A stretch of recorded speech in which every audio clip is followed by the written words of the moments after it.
dari apa ya? Artinya hari ini kami dari LBA Banda Aceh Pos Mabu selaku kuasa hukum dari 4 terdakwa dalam agenda menyampaikan keberatan atas dakwaan jaksa penuntut umum.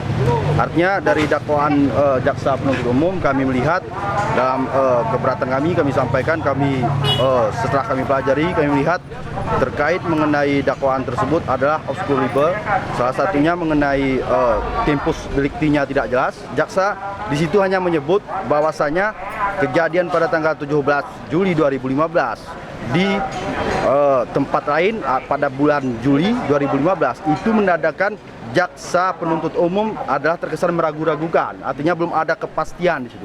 Kemudian dalam delik yang disampaikan juga tidak diuraikan secara jelas dan konkret sebagaimana fakta material dalam pasal 187 mengenai pembakaran dan perusakan.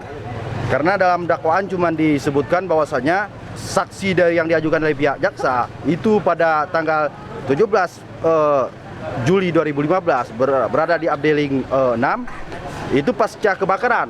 Artinya dia tidak melihat langsung bagaimana caranya perbuatan atau menggunakan alat apa yang dilakukan oleh para terdakwa. Inilah sebenarnya yang diinginkan oleh pasal yang dimaksudkan tersebut. Oleh karenanya kami dari penasihat hukum menyampaikan bahwasanya dalam keberatan kami dakwaan tersebut adalah tidak jelas dan tidak lengkap.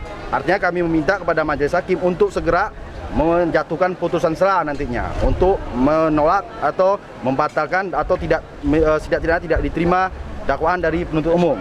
Oh betul, disebut-sebut tuntutan dari kejaksaan tidak bisa memberikan alat bukti yang cukup terkait dengan kasus ini. Ya, artinya secara KUHP kalau mengenai pasal yang dikenakan oleh penuntut umum itu sebenarnya harus diuraikan bagaimana kesengajaan di situ. Artinya pasal 187 dan 406 itu unsur yang terpenting di situ kesengajaan. Artinya saksi yang diajukan oleh penuntut umum hanya pasca kobaran api dia ke lokasi gitu. Kemudian beberapa halnya lain kami melihat ada kerancuan juga. Dalam dakwaan disebut ketika saksi yang diajukan penuntut umum sampai ke lokasi, mereka melihat keempat terdakwa sedang mencoba melarikan diri menggunakan 2 sepeda motor. Ini yang masih menimbulkan suatu tanda tanya. Pertanyaan barang buktinya sekarang mana sepeda motornya seperti itu.